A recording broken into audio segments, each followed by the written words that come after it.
நம்ம பண்ணை இயற்கை அங்காடி 100% இயற்கை வேளாண் தயாரிப்பு.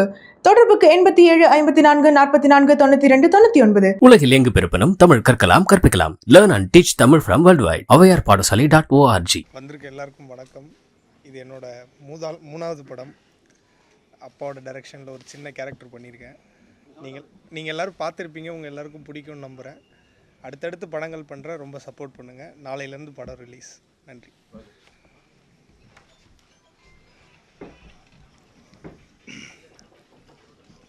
மீடியா நண்பர்கள் அனைவருக்கும், பார்த்து கொண்டிருக்கும் பொதுமக்களுக்கும் அன்பு நிறைந்த வணக்கம்.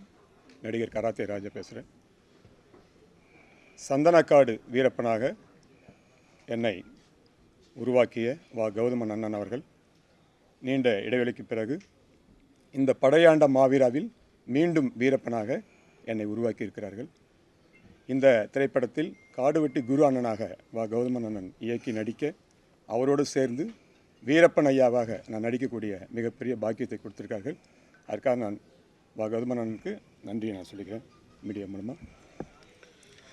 மாவீரன் வீரப்பன் ஐயாவின் ஆசீர்வாதமும் காடுவெட்டி குரு அண்ணனின் ஆசீர்வாதம் தான் இந்த படையாண்ட மாவீராவில் நான் வீரப்பனாக வாழ்வதற்கு எனக்கு அதிர்ஷ்டம் கிடைச்சிருக்குதான் நான் நம்புகிறேன்.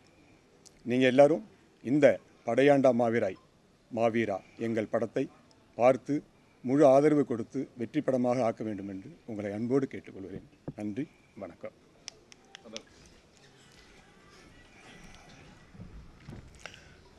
நான் என்றும் எங்களுடைய ஊடகத் தோழமைகள் உங்கள் அனைவருக்கும் என்னுடைய மாலை வணக்கம். திரும்ப அதையே சொல்கிறேன். நான் பெரிதும் மதிக்கிற எனது மனதுக்கு நெருங்கிய ஊடகத் தோழமைகள் உங்கள் அனைவருக்கும் மாலை வணக்கம். நான் எழுதி இயக்கி நடித்த படையாண்ட மாவீராவினுடைய பத்திரிகையாளர்கள் பார்வைக்கான காட்சி நடந்து முடிஞ்ச நிலையில் என்னை மனமுகந்து ஒரு சிலர் கட்டி பிடித்து கண்ணீரோடு வாழ்த்திய எங்களுடைய ஊடக சகோதரர்களுக்கும் ஒரு பெருநெகிழ்வோடு உங்கள் முன்னாடி நான் நிற்கிறதுங்கிற இந்த நிலையில் படைப்பு நான் முன்னாடி பாடல் வெளியீட்டின் போதும் பத்திரிகையாளர் சந்திப்பின் போதும் சொன்னது தான், ஒரு படைப்பை நேர்மையாக சத்தியத்தில் நின்று ஒரு அறத்தோடு எடுக்கிறது தான் ஒரு படைப்பாளினுடைய வேலை. அப்படி எடுக்கும்போது நான் முன்னாடி ஏற்கனவே இதை பதிவு பண்ணியிருக்கேன். ஒரு படைப்பாளிங்கிறவன் ஒரு தாயை போல் இருக்கணும். பச்சை குழந்தையாக இருக்கும், மருந்து கொடுக்க முடியாது. ஆனால் பச்சளை சாப்பிட்டு தன்னுடைய பாலின் மூலமாக அந்த குழந்தையை குணப்படுத்துவான் தாய். அதுக்கு ஈடு இணை இல்லை, கடவுளுக்கு மேலானவள். ஒரு படைப்பாளியும் அப்படி தான் இருக்கணும். அந்த அடிப்படையில் இந்த படைப்பை நான் உயிராக நேசிக்கிற என்னுடைய மண்ணுக்காகவும் என்னுடைய மக்களுக்காகவும் மனித குலத்துக்காகவும் செய்யப்பட்ட படைப்பு தான் படையாண்ட மாவீரா. காடுவெட்டி குரு அவர்கள் வாழ்ந்த அந்த உன்னதமான வாழ்க்கை இந்த உலகத்துக்கு தெரியாமலே போயிருக்கும். அதுக்கு காரணமானவர்களுக்கு இந்த படைப்பை செய்ய தூண்டின அல்லது ஒரு கரை பூசி காயப்படுத்தி இந்த படைப்பு வர காரணமாக இருந்தவர்களுக்கு நான் இந்த நேரத்தில் நன்றியை சொல்லிக்கிறேன். கேள்விகளுக்கு பதில் சொல்கிறது தான் இந்த நேரத்தில் சரியாக இருக்கும். அதுக்கு முன்னாடி ஒரு நன்றி நான் சொல்லணும்னா, இந்த படைப்பை விகே ப்ரொடக்ஷன் சார்பாக ஓடி ஓடி நீ போராடி வழக்குகள், சிறை சிக்கல்களோடு சுற்றிட்டு இருக்கிற சந்தனக்காடு மாதிரி ஒரு படைப்பு செஞ்சுவிட்டு பல ஆண்டுகளாக மகிழ்ச்சி பண்ணிவிட்டு பல ஆண்டுகளாக இப்படி சுற்றிக்கிட்டு குடும்பத்தையும் ரொம்ப கஷ்டப்படுத்திக்கிட்டு உன்னையும் வருத்திக்கிட்டு ஓடிக்கிட்டுருக்க. அதனால் வான்னு இழுத்து வச்சு இந்த படைப்பை கட்டாயப்படுத்தி கூடவே தோளோடு தோள் நின்று இந்த படைப்பை செஞ்சு முடிக்க காரணமானவர்கள் இந்த படத்தினுடைய தயாரிப்பாளர்கள் ஐயா சரவணராஜா, அவர்களுடைய மகன் நிர்மல் சரவணராஜா, என்னுடைய பேரன்பிற்குரிய சகோதரன் கிருஷ்ணமூர்த்தி சிங்காரம், குரலமுதன் சகோதரன், என்னுடைய சகோதரன் குரலமுதன், ஐயா கிரியாடெக் பாஸ்கர், ஐயா உமாதேவன் அவர்கள், இன்னொரு சகோதரி வரல, அவங்க தான் தொடக்கத்தில் 25 ரூபா எடுத்து கொடுத்து இந்த பணம் எனக்கு திரும்பி வரணுங்கிறது இல்லை, இந்த படம் திரையரங்குக்கு வரணும்னு அவருடைய பரமேஸ்வரி அவர்களுடைய கணவர் குமரேசன் அவர்கள், அது மட்டும் இல்லை எண்ணற்றவர்கள். வழியில் ஒருத்தர் நாங்கள் பணத்துக்காக நாங்கள் ஒரு படம் எடுத்து போகிறோம், வழியில் எங்களை கூப்பிட்டு மீன் சுருட்டி பக்கத்தில் காரில் வந்தவங்க நிறுத்தி என்னென்னா இதுமாரின்னொன்னே வாங்கன்னு வீட்டுக்கு கூட்டிகிட்டு போய் எங்களுக்கு சாப்பிட வச்சு 50,000 ரூபா பணத்தை எடுத்து கொடுக்குறாரு. அதோடு சேர்ந்து அவருடைய மகன், அவர் அன்பழகன், அவர் மகன் பெரிய பள்ளிக்கூடம், பெரிய கல்யாண மண்டபம்லாம் நடத்துகிறாங்க. நான் ரொம்ப நாளாக வச்சுருக்கேன். ஏன்னா மீன் சுருட்டி, கங்கை கொண்ட சோழபுரம்லாம் ராஜேந்திர சோழனுடைய பெரிய பட்டறை, அங்கே இருக்கிற ஆயுதகளும் இதெல்லாம் அந்த வழி வந்த கூட்டம். அது நீண்ட நெடுகாலமாக எங்கள் வீட்டில் ஒரு வாள் இருக்குது, அதை வந்தால் யாருக்காவது கொடுக்கணும்னு நினச்சேன். என்னமோ தெரில, உங்கள்கிட்ட கொடுக்கணுன்னு தோணுதுன்னு கொண்டாந்து கொடுத்தாரு.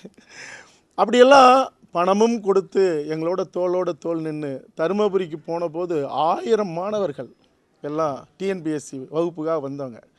உடனே அவங்கள்ட்ட இருந்த 100 ரூபாயை கொடுத்து அழுக்கும் ஒரு கசங்கின நோட்டுமாக 1 லட்ச ரூபா கொடுத்து இந்த படைப்பை நீங்கள் உயிரோட்டமாக கொண்டுட்டு வரீங்க, நம்பிக்கை இருக்குது, சந்தனக்காடு பார்த்தோம், அதனால் இந்த படைப்பை கொண்டுட்டு வாங்கன்னு தொடக்கத்தில் கொடுத்த போது, அந்த வாங்கும்போது நான் கண்கலங்கி கையெடுத்து கும்பிட்ட போது அவர்கள் கைத்தட்டின அந்த நிலை இருக்குல்ல, அந்த சிலிர்ப்பு இருக்குல்ல, அந்த நன்றி இருக்குல்ல, அது இந்த படைப்பை நான் இயக்கிறதுக்கு, நான் ஓடுறதுக்கு ஒரு பெரும் உந்து சக்தியாக, எரிபொருளாக, இப்படி எண்ணற்றவர்கள். ஆக இப்படியெல்லாம் இதுதான் 3 ஆண்டுகள் இதுக்கு இவ்வளோ பெரிய போராட்டத்துக்கு அப்புறம் இன்றைக்கி வெளியே வந்திருக்குது. உள் மனசில் படுறதெல்லாம் பேசுனா எவ்வளோ பேர் காயப்படுவாங்க. இந்த படைப்பு வரவே கூடாது, வந்துடவே கூடாதுன்னு இந்த நொடி வரைக்கும், நாளைக்கு காலையில் வரைக்கும், திரையரங்குக்கு வர்ற வரைக்கும் தவிக்கிற எத்தனையோ இதயங்கள் இந்த மண்ணில் வாழ்ந்துக்கிட்டு உழவிக்கிட்டு இருக்கு. எது வந்தாலும், எத்தனை படைகள் வந்தாலும் நான் போராட்ட காலத்தில் நிற்கிறது போல தான் அத்தனை தடைகளையும் தகர்த்து இந்த மண்ணுக்கு என்ன செய்யணுமோ, அது தரையிலையாக இருந்தாலும் திரையிலையாக இருந்தாலும் படைப்பு செய்கிற இந்த பயணத்தில் நீங்களும், உங்களோட நானும், என்னோட நீங்களும் போராட்ட காலத்திலும் சரி, படைப்பு காலத்திலும் சரி இந்த பயணமாகிட்டு இருக்கிற இந்த நிலையில் இன்றைக்கி உங்கள் முன்னாடி நின்றுட்டுருக்கிறேன். கேள்விகள் அம்பு ஈட்டி எதுவாக வேணாலும் இருக்கலாம். ஒரு விளையாட்டு தானே, கேளுங்க.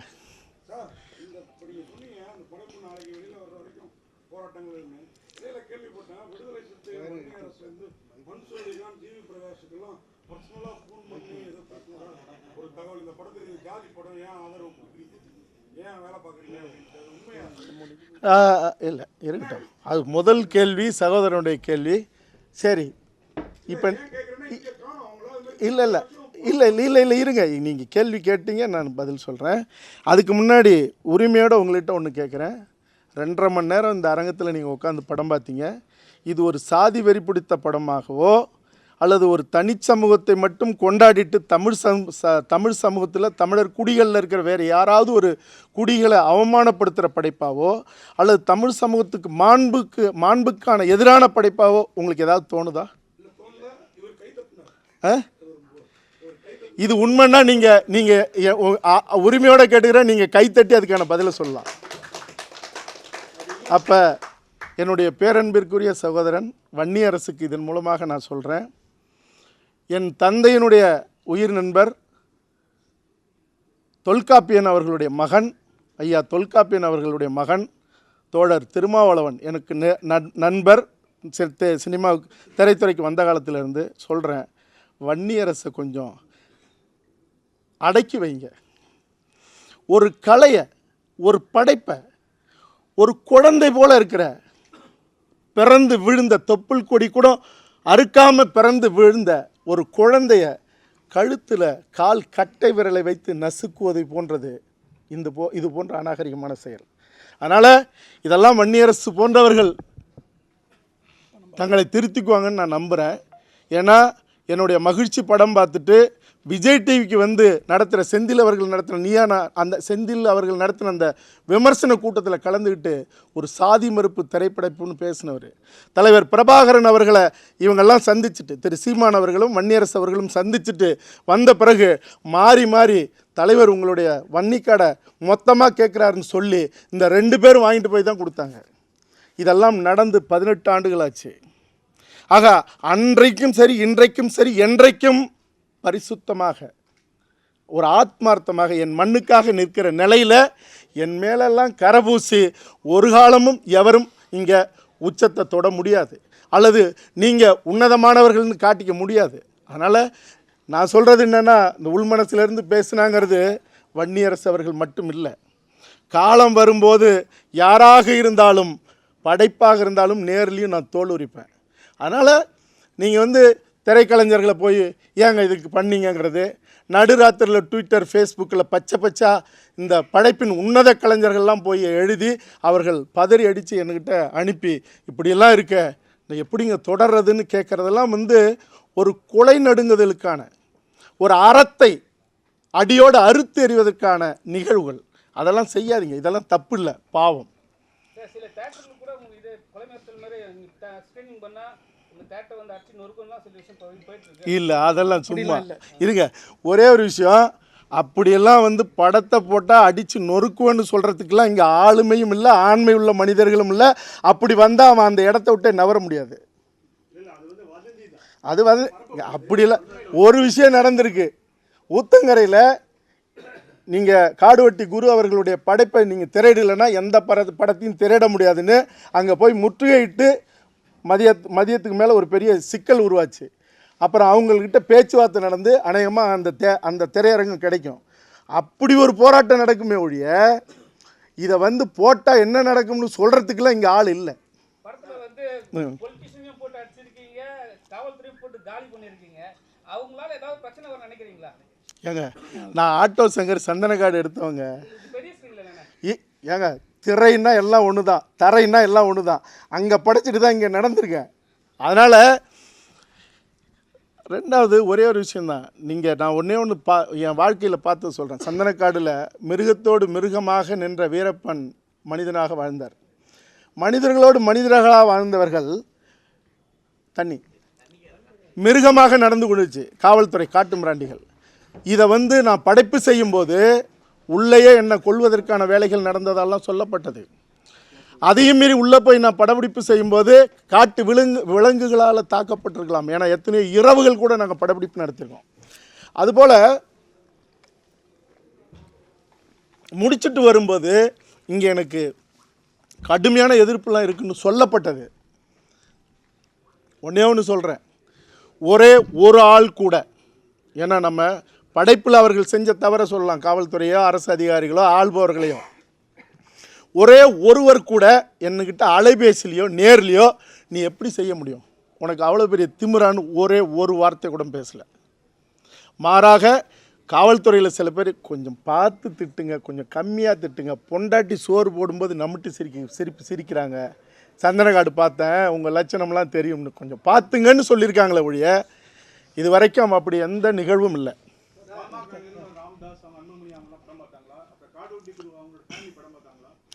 அதாவது எல்லாருக்குமே நான் அழைப்பு விடுத்தேன், திரும்பவும் அழைப்பு விடுத்துக்கிட்டு இருக்கேன்.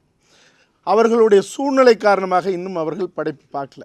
அதனால் அண்ணன் காடுவெட்டி குரு அவர்களுடைய குடும்பத்திற்கும் நான் அழைப்பு விடுத்திருக்கேன், ஐயா ராமதாஸ் அவர்களுக்கும் அழைப்பு விடுத்திருக்கேன், சகோதரர் அன்புமணி ராமதாஸ் அவர்களுக்கும் அழைப்பு விடுத்திருக்கேன். இதெல்லாம் பலமுறை. ஆனால் அவங்க வேறு ஓட்டத்தில் இருக்காங்க. இன்னும் கூட நான் சொல்கிறேன், என்னுடைய சகோதரர் திருமாவளவன் அவர்களும் வன்னியரசு அவர்களும் படம் பார்க்கணுன்னாலும் கூட நான் அதற்கும் ஏற்பாடு செய்வேன்.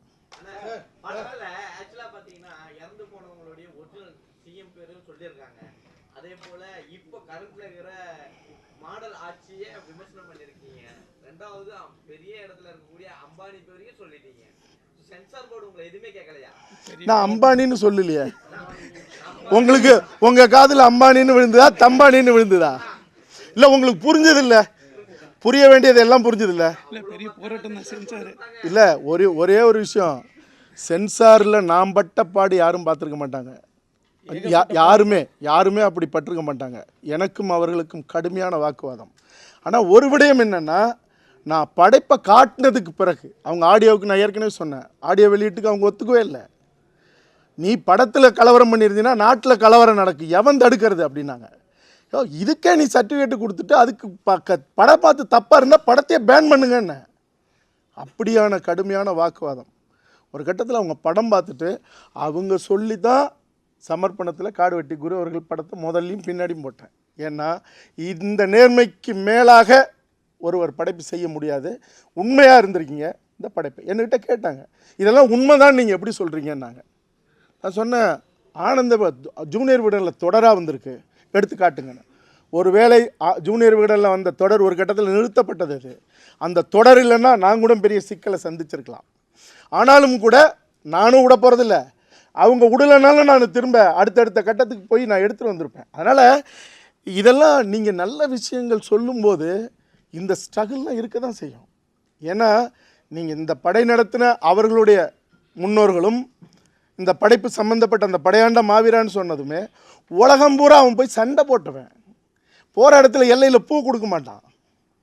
அப்போ நீங்கள் தடையை உடைச்சிட்டு போய் எல்லையை விரிவாக்கி இந்த இனத்துக்கான ஒரு பேரரசை உருவாக்கின கூட்டத்தில் ஒரு மிக முக்கியமான கூட்டம். எல்லாரும் தான் அந்த படையில் நின்னாங்க. அதுக்காக ஒருத்தரை மட்டும் சொல்ல முடியாது. ஆனால் படை ஆட்சிங்கிற அந்த பட்டத்தை சுமந்து வாழ்ந்து அந்த மண்ணில் உள்ள நுழைய வந்த அத்துமீறின வந்த கூட்டத்தை அடித்து நொறுக்கி தன் மண்ணை காத்தது இருக்குல்ல.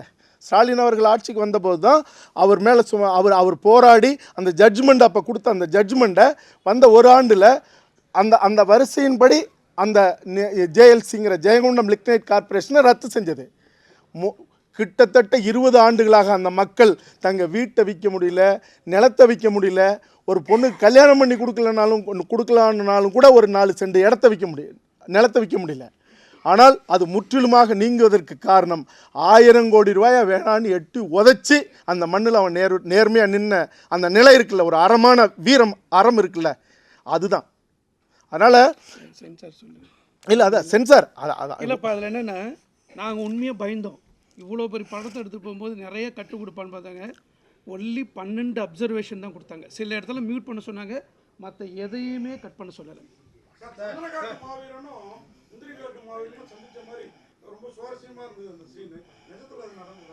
நடக்காத எதையுமே நான் காட்டினதில்லை. நீங்கள் ஆட்டோ சங்கர் பார்த்துருப்பீங்க, சந்தனகாடு பார்த்துருப்பீங்க. மருத்துவர் ராமதாஸ் ஐயாவுக்கும் வீரப்பனுக்கும் உறவு இருந்தது உங்களுக்கு தெரியும் தானே? அப்போ அவரோட உறவு இருந்தப்போ இவரோட உறவு இருக்குன்னு கேட்குற கேள்வியாக இருக்கலாமே ஒழிய அதில் ஒரு சந்தேகப்படுறதுக்கு ஒன்றும் இல்லைல்ல.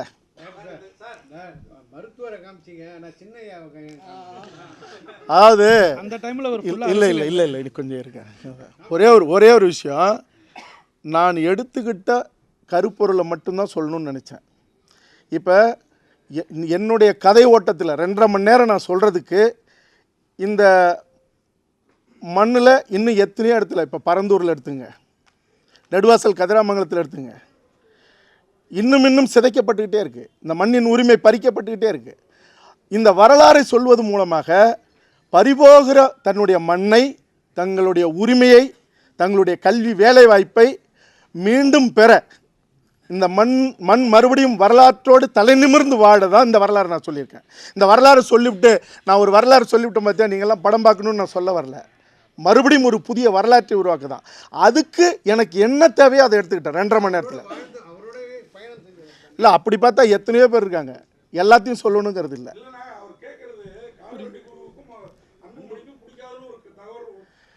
இல்லைங்க, நீங்கள் டைரெக்டாக கேட்டாலும் சரி, இன்டைரக்டாக கேட்டாலும் சரி, நான் என்ன சொல்லணும்னு நினச்சனோ, இந்த படைப்பை பார்த்துட்டு அவனுக்கு சூடு சொரண கோபம், இந்த மண்ணுக்காக நிற்கணுங்கிற ஒரு அறமான வெறி என்ன தேவையோ அதுக்கு மட்டும்தான் நான் படைப்பு எடுத்திருக்கேன் 2.5 மணி நேரத்தில்.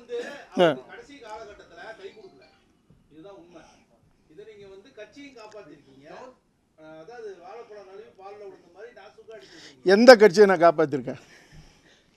எங்கள் குருவையே காப்பாற்ற முடியாமல் தான் செத்து போகிறாரு. நான் கட்சி எந்த கட்சியை இல்லை அவர் சொல்கிற படம் இல்லை, நீங்கள் கொஞ்சம் அமைதியாக இருங்க. எதை காட்டணும்? யார்? ஆமாம், சரி சரி. எத்தனை தடவை மீட் பண்ணியிருப்பார் அவர்? எத்தனை தடவை மீட் பண்ணியிருப்பார்? காடுவெட்டி குரு அவர்களும் ராமதாஸ் ஐயாவும் எத்தனை முறை மீட் பண்ணியிருப்பாங்க? தெரியாதுல்ல. எனக்கு என்ன தேவையோ அதை மட்டும் எடுத்திருக்கேன். என் மக்களுக்கு என்ன தேவையோ அதை மட்டும் தான் சொல்லியிருக்கேன். இது கேளுங்க, நான் கழுகாக இருக்க விரும்பலை, நான் அன்னப்பறவையாக இருக்க விரும்புகிறேன். நீங்கள் எது இருந்தாலும் இல்லை, எனக்கு என்ன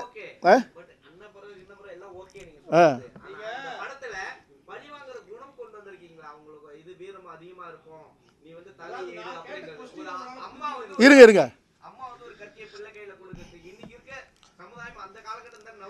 இன்னைக்கு இருக்கிற சமுதாயம் இல்லை, அன்னைக்கு இருந்த சமுதாயம். நடந்ததை தான் நான் எடுக்க முடியும்.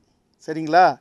உங்கள் தகப்பனை, ஒரு நேர்மையாக அந்த மண்ணுக்கு நின்ன தகப்பனை ஊர் கூட்டி நிறுத்தி காலவாரி விட்டு நெஞ்சில் குத்துனா, உங்கள் அம்மா அந்த நெஞ்சில் சூளம் குத்துன ஆளை போய் காலை தொட்டு கும்பிட்டு ஒரு பூவை கொடுத்துடுவாங்கன்னு சொல்லுவாங்களா? தமிழ் இலக்கிய வரலாற்றிலையோ அல்லது தமிழ் இனத்தினுடைய எத்தனையோ வரலாற்றிலையோ தன் தாய், தன் மகனை, தன் குடும்பத்து தலைவனை, பலி எடுக்க சொன்னதா இது வரைக்கும் செய்தியே இல்லையா? என்ன கேள்வி கேட்குறீங்க? இன்னும் அந்த காலம் இந்த காலம் என்னங்க? அந்த காலத்துலேயும் காக்காவை காக்கான்னு தான் சொன்னோம், இந்த காலத்துலேயும் அதான் சொல்கிறோம், அம்மாவை அம்மான்னு தான் சொல்கிறோம். நீங்கள் பழிவாங்கர்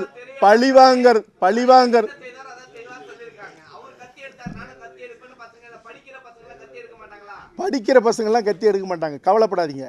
அவன் அப்பனை கொன்னவனை தான் கொல்றதுக்கு தான் கத்தி எடுப்பாங்க. அதனால் நீங்கள் குழப்பவே வேணாம்.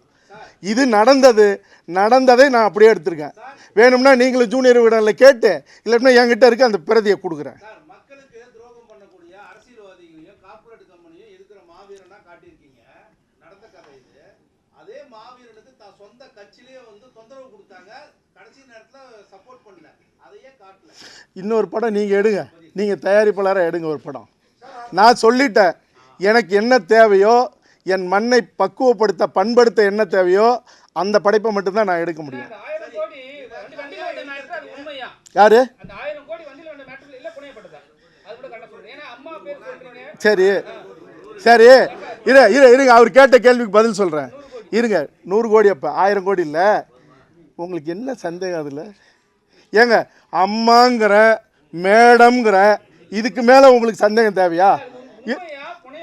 ஏங்க, உண்மை இல்லைன்னா விடுவாங்களா? என்னங்க? ம்,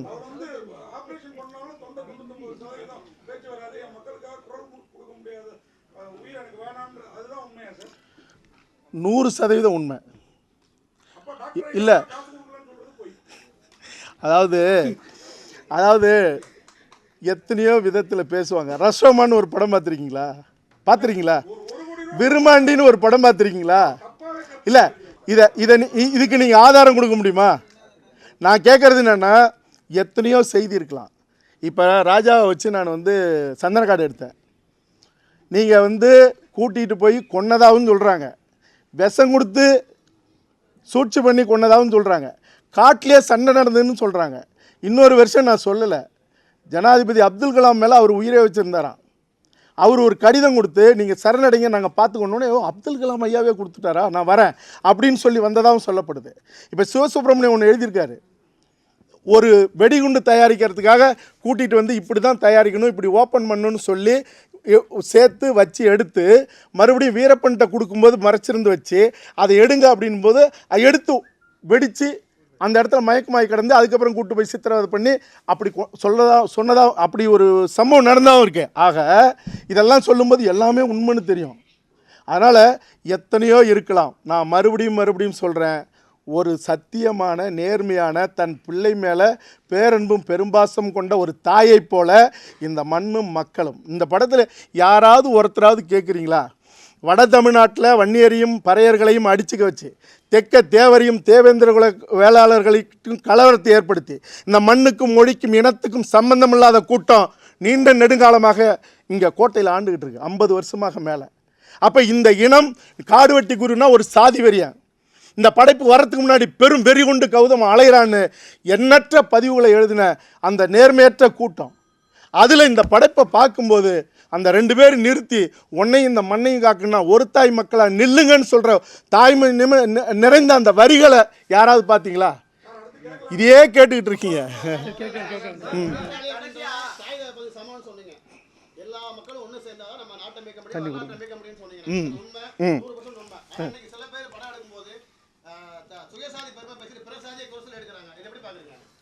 நான் ஒன்று கேட்குறேன், என் படைப்பில் நீங்கள் பார்த்தீங்களா? இல்லை, நான் படைப்பு எடுத்தது, என்னை எடுக்க தூண்டினது நான் நேரடியாக சொல்லியிருக்கேன். ஏற்கனவே இதே அரங்கத்தில் சொல்லியிருக்கேன். என்னுடைய சந்தனக்காடு படைப்பை போட்டு சொல்லியிருக்கேன், செந்தமிழ் நாடுன்னு. நான் சந்தனக்காடு எடுக்கும்போது தேவாரம் இன்ன சமூகம்னு சொல்லலை. நீங்கள் விஜயகுமார் இந்த இனத்துக்காரன்னு சொல்ல, மலையாளின்னு சொல்ல, அவங்கவுங்கெல்லாம் என்ன தவறு செஞ்சாங்களோ அதை மட்டும் தான் சொன்னேன். ஆனால் காடுவெட்டி குரு அவர்களை இன்றைக்கி நீங்கள் பார்த்துருப்பீங்க. ஒன்று உங்கள் மனசுக்குள்ளே நீங்கள் அழுதுருக்கலாம். எனக்கு தெரியும் 60% 70% உங்கள் கண்ணீர் கலங்கி கன்னத்தில் கூட இறங்கியிருக்கலாம். 60% மேலே இந்த படைப்பை பார்த்துட்டு. அப்படிப்பட்ட ஒரு ஆளை வேற ஒரு சமூகத்தை சார்ந்தவன் ஜெய்பீம்ங்கிற படத்தில் அந்தோணிசாமின்னு ஒரு ஆளை அவர் சமூகம் நான் இந்த சமூகத்தை ஒருபோதும் எந்த சமூகத்தையும் நான் என்னுடைய உறவுக்குடியாக என்னுடைய சகோதரக்குடியாக பார்க்குறேன். அந்தோணிசாமி முதலியாருங்கிற ஒருத்தனை அவன் தான் கெட்டவன், அந்த சமூகம் இல்லை. அதுக்கு குரு அப்படின்னு பேர் வச்சு அவன் வீட்டில் அந்த கொடூரமான காவல்துறை அதிகாரிக்கு பின்னாடி அக்னி குண்டத்தை மாட்டி தப்புன்னு சொல்லி கதறும்போது கூட என்ன எகத்தால என்ன திமிரு ஞானவேலுக்கு. அதுக்கு எவ்வளோ பெரிய சப்போர்ட்டு ஐயா சிவகுமார் அவர்கள் குடும்பம். சரி, இதெல்லாம் நடந்தது. நான் தான் சொன்னேன், நீங்கள் இப்படி பண்ணிட்டு போயிடுவீங்க. ஆனால் அருகருக காலங்காலமாக வாழ்கிற வன்னியர்களும் பட்டியல் சமூகத்தவர்களும் இன்றைக்கி முகநூல் நிறைய கருத்தை கசப்பானதை விதைச்சிக்கிட்டு இருக்காங்க.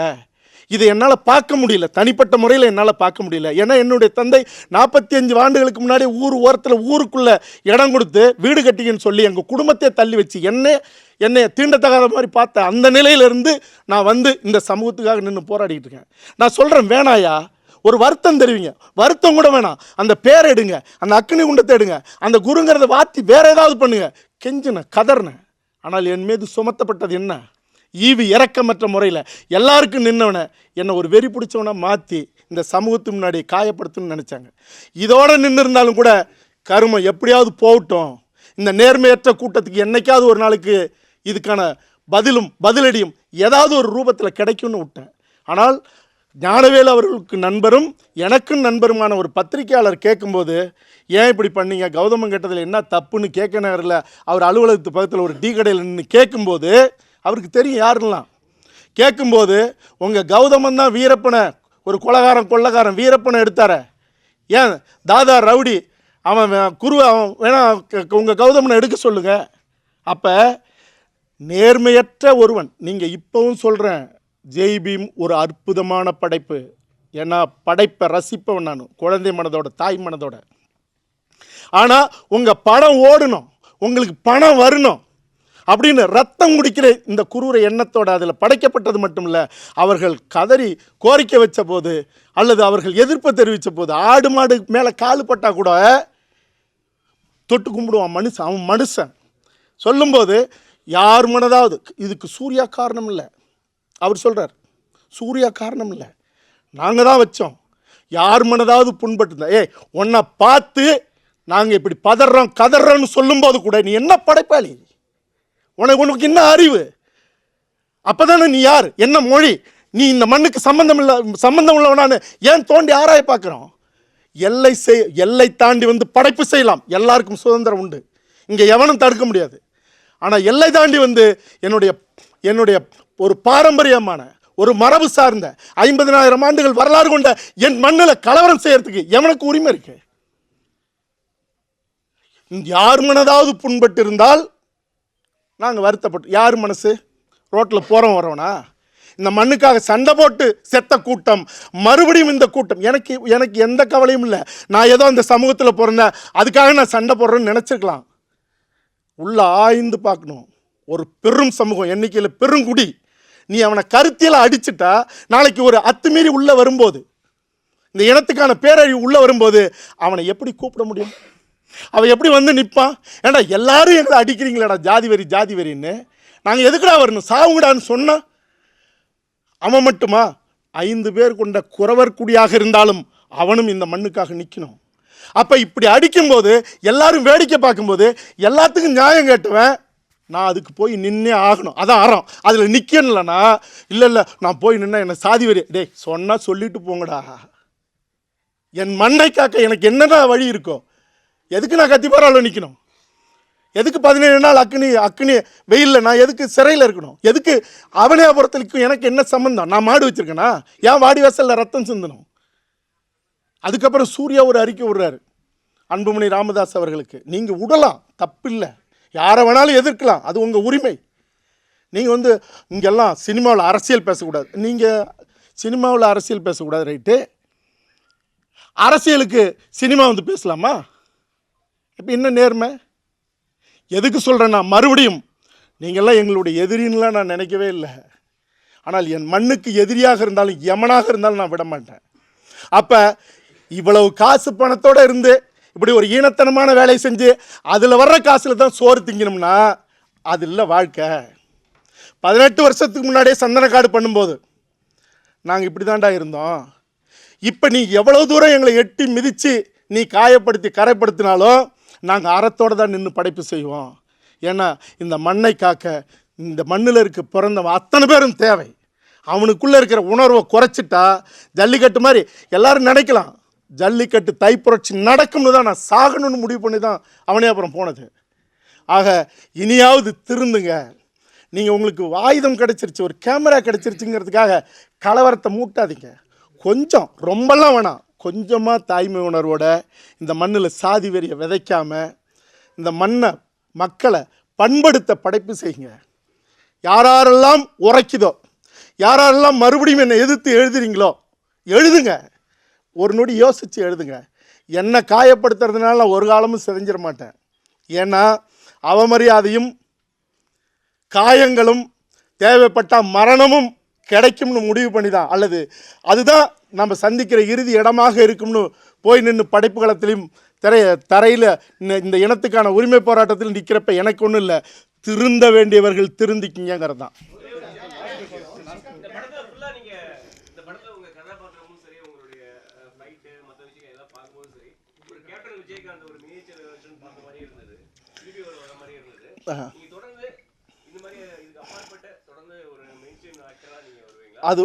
அது உங்களுக்கு நல்லா இருந்ததா? சரி, நன்றி. ஒரு விஷயம் என்னென்னா, நீங்கள் யாரை பார்த்து வரீங்க அப்படிங்கிறது ஒன்று இருக்குது. ஜெயகாந்தன் அவர்கள் எழுத்தை பார்த்து தான் எனக்கு எழுதணும், கதைகள் படைக்கணும்னு தோணுச்சு. எங்கள் அப்பா ஒரு கம்யூனிஸ்ட்டு, தோழர் தமிழரசன் புலவர் கலியபெருமாள் யாருன்னு உங்களுக்கெல்லாம் தெரியும். இந்த மண்ணுக்காக, இந்த மண்ணின் விடுதலைக்காக போராடி இந்த மண்ணில் ரத்தம் சிந்தி உயிர் விட்டவர்கள். அவருடைய உயிர் நண்பர் எங்கள் அப்பா. அப்போ அந்த வழி வந்தவன் நான். இப்போ 9வது வரைக்குமே நான் சினிமா பார்த்ததில்லை. சிவப்பு மல்லிங்கிற ஒரு படம் வந்தபோது நம்ம கருத்துள்ள படைப்பு வருதுன்னு வான்னு கூட்டிகிட்டு போனார். அதுக்கு முன்னாடி திரை தெரியாது, காட்சி என்னன்னு தெரியாது. போய் நின்னா விஜயகாந்தனுடைய கருத்த முகம், செவந்த கண்கள், அந்த தப்பு அடித்து எரிமலை எப்படி பொறுக்கும் நெருப்புக்கு இன்னமா உறக்கம் அந்த பாடும்போது பார்த்ததில் அப்படியே கண்ணு வழியாக இறங்குனது தான். அப்படியே படிப்படியாக நகரத்துக்கு படிக்க ஆரம்பிச்சும்போது சினிமாவுக்கு போயிடணும் அப்படின்னு தோணுச்சு. அப்படி வந்தது தான். ஆக விஜயகாந்தை பார்த்து நடிக்க வந்ததுனால அந்த பாதிப்பு இயல்பாகவே இருக்குங்கிறது தான். அது உங்களுக்கு பிடிச்சிருக்குங்கிறது எனக்கு மகிழ்ச்சி.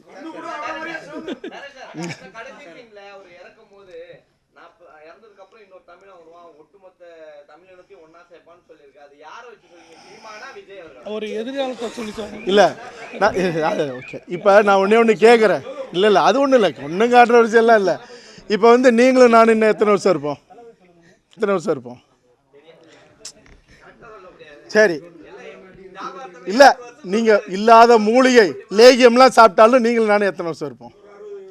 இன்னும் 60 வருது. Okay, right. சரி, இருக்கோம். ஆனால் 60 ஆண்டுகளுக்கு பிறகும், இப்போ 2000 வருஷத்துக்கு முன்னாடி திருக்குறளுங்கிறோம், சங்கப்பாடல்கள்ங்கிறோம், படைப்பு. அப்போ இன்னும் 60 ஆண்டுகளுக்கு பிறகு, 100 ஆண்டுகளுக்கு பிறகு, 200 ஆண்டுகளுக்கு பிறகு இதுவும் ஒரு படைப்பு, இதையும் ஒரு இலக்கியமாக பார்க்குறேன்.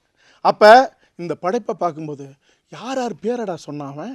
இந்த மண்ணுக்காக நின்னவன் கரிகாலனை சொன்னான், ராஜேந்திர சோழன் சொன்னால் கொஞ்சம் புரியும்படியாக சொல்லணுங்கிறதுக்காக அண்ணன் மேதகு பிரபாகரன் அவர்கள் பேரை சொன்னால் தோழர் சென்சாரில் சிக்கல் வரணும், தோழர் அன்பரசன், தோழர் தமிழரசன் யார் ஏன்னா படமும் காட்டியிருக்கேன் நான் சொன்னால் ஒரு துளியாக காடுவெட்டி குரு அவர்களும் அந்த மண்ணுக்காக நின்னார். அப்போ இந்த வரிசையில் எவனாவது ஒருத்தன் வருவான் அப்படின்னு சொன்னால் அது நாமளாக தான் இருக்குன்னு ஒருத்தன் வருவான்ல. இப்போ நான் எப்படி வந்தேன்? இந்த வரலாறு நான் தெரிஞ்சுக்கிட்டு தானே வந்தேன். ஆக இந்த மண்ணில் ஒரு விதையும் போடணும், அதுதான் முக்கியம். அதுதான் அதாவது இல்லை சொன்னாங்க என்னன்னா இல்லை அவர் முக்கியமான கேள்வி. என்னுடைய தாய்க்கு சமமான தமிழீழ தேசிய தலைவர் பிரபாகரன் அவர்கள் படம் வீட்டு வாசலில் அந்த ஓட்டு வீடு இன்னமும் இடிஞ்சு இருக்குது. இப்போ போனாலும் கிட்டத்தட்ட 35 ஆண்டுகளுக்கு முன்பு மாட்டப்பட்ட கசங்கி அழுக்காகி போன தலைவர் பிரபாகரன் படம் அந்த வீட்டு வாசலில் இருக்கும். இன்னும் இடிக்கப்படாத வீடு அது. இதை என்னகிட்ட கேட்கல, என்கிட்ட கேட்கறதுக்கு முன்னாடியே சென்சாருக்குள்ளே இருந்த ஒருத்தர் அப்புறம் சொல்லப்பட்டது எனக்கு, இது என்ன இதுக்கு அது தூக்கிடணும் அப்படின்னு ஒருத்தர் சொல்லும்போது இன்னொருத்தர் சொல்லியிருக்காரு, இல்லைங்க நான் அந்த பகுதிக்கெலாம் போயிருக்கேன், அவர் வீட்டு வாசல் முன்னாடி அது இருந்தது அப்படின்னு இன்னொரு உறுப்பினர் சொல்லி அவங்களுக்குள்ளே வாக்குவாதம் நடந்து இருந்ததுன்னா இது உண்மை கதைன்னு நீங்கள் ஏற்றுக்கும் போது அதையும் நீங்கள் ஏற்றுக்கிட்டு தானே ஆகணும் அப்படின்னு சொல்லி அது அந்த படைப்பில் வந்தது.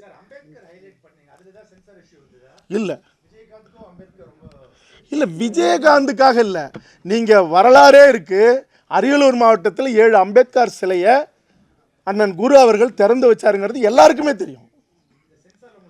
எதுக்கு சென்சார்? அம்பேத்கர் இந்த மண்ணுக்கான ஒரு மனித வளத்துக்கான தலைவர்.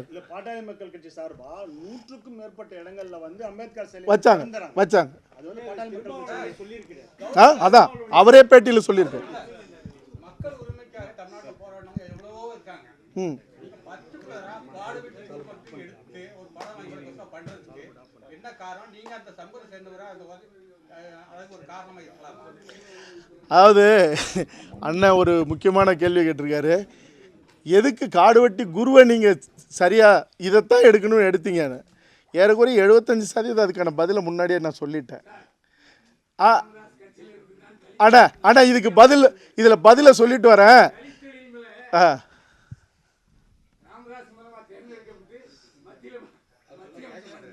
அதாவது முதல்ல வருகிற அமைச்சர் ஒரு தலித்தை தான் நான் உருவாக்குவேன்னு சொல்லி மருத்துவர் ராமதாஸ் ஐயா அவர்கள் இந்தியாவிலேயே முதல் முறையாக அண்ணா பயில்வான கலவரத்தில் குண்டு போடாத இப்படி ஒரு கேள்வியை தூரத்துலேருந்து கேட்குறதே பெரிய விஷயம்.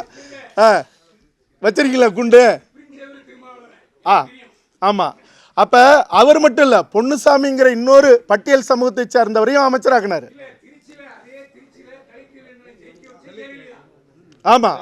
அதுக்கப்புறம் அவங்க போய் அதான் அது வரவேற்புக்குரியதான். அண்ணன் கேட்டதுக்கு நான் இல்லை, அவர் அண்ணன் கேட்டது சொல்லிடுறேன். நான் முன்னாடியே சொல்லிட்டேன், 75% மிக முக்கியமான தூண்டுதல் ஞானவேல் அவர்களும். நான் சிவகுமார் சார் எப்போவுமே இன்றைக்கும் இல்லை என்னைக்கும் மதிப்பேன். ஆனால் நீங்கள் ஞானவேல் அவர்கள் செஞ்சது தப்புன்னு நீங்கள் உங்கள் வயசுக்கு சொல்லாதது எனக்கு வருத்தம் தான். ஏன்னா நானே அவருக்கு குறுஞ்செய்தி அனுப்புனேன், மருத்துவர் ராமதாஸ் ஐயாவை சந்திங்க, இது 2 சமூகத்துக்குள்ளே பெரிய சிக்கலாகுதுன்னு குறுஞ்செய்தி அனுப்பி கூட ராமதாஸ் ஐயா மழை அன்னைக்கு அந்த நாளில் அவர் சந்திக்கலாம் இவர் தயாராக இருந்தார் ராமதாஸ் ஐயா. ஆனால் அவர் பதிலே சொல்ல. அப்போ கூட இவர் சொன்னார், அலைபேசியில் வர சொல்லுங்கள் எதுக்கு அப்படின்னு மருத்துவர் சொன்னார். அப்போதும் வரல. ஆக இந்த தகிப்பில் அந்த படைப்பினுடைய லாபம் பார்க்கணும்னு நின்ன நிலை இருக்குல்ல, அதனை தொடர்ந்து அவர்கள் நடந்துக்கிட்ட முறை இருக்குல்ல, அதுதான் மிக முக்கியமானது.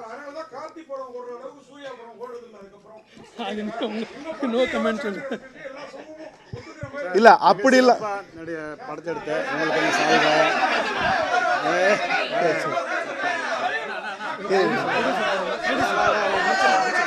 சரி சரி சரி அது ஓகே ஓகே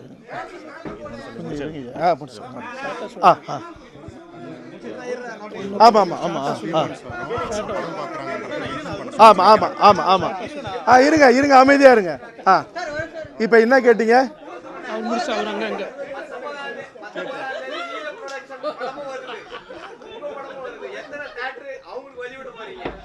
அதாவது வழி விடுற அளவுக்கு நான் ஒன்றும் பெரிய ஆள் இல்லை. சகோதரன் அதியன் ஆதரியன் ஜெயிக்கணும்னு நான் மனமாற வாழ்த்துறேன்.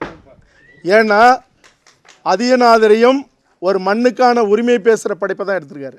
அதனால் நீலம் ப்ரொடக்ஷனும் வெற்றி அடையணும், இந்த மண்ணுக்கான படைப்பை செய்யணும், கொஞ்சம் உணர்ச்சி வசப்படாமல் சில விஷயங்களை பண்ணணும்னு தான் நான் சொல்லிக்கிறேன். அதனால் மண்ணுக்காக படைப்பு எடுப்பவர்கள் அத்தனை பேரும் வெல்லணுங்கிறது தான். அப்புறம் இருங்க அதாவது அந்த லீ மேஜிக் பழைய 4 frames குட் லக் அதில் அண்ணன் சீமான் அவர்கள் படம் பார்த்துக்கிட்டு இருக்காங்க, வைரமுத்து அவர்களும் பார்த்துக்கிட்டு இருக்காங்க. அதனால் நீங்கள் எல்லாரும் அங்கே வரணும். ஒன்றும் இல்லை, இதை தொடர்ந்து நான் தமிழரசன் வரலாறு எடுக்க போகிறேன், அண்ணன் மேதகு பிரபாகரன் அவர்கள் வரலாறு எடுக்க போகிறேன். இந்த மண்ணுக்கான உரிமை மீட்க ஒரு நெருப்பு திறவுகளாக அந்த படைப்புகள்லாம் இருக்கும். உங்களோட நானும் என்னோட நீங்களும் இந்த மண்ணுக்காக நாமளும் நிற்கிற நிலை தொடர்ந்துக்கிட்டே இருக்கோம். பெரு நெகிழ்வோடு உங்கள்கிட்ட இருந்து நான் நன்றியோடு விடைபெறேன். நன்றி.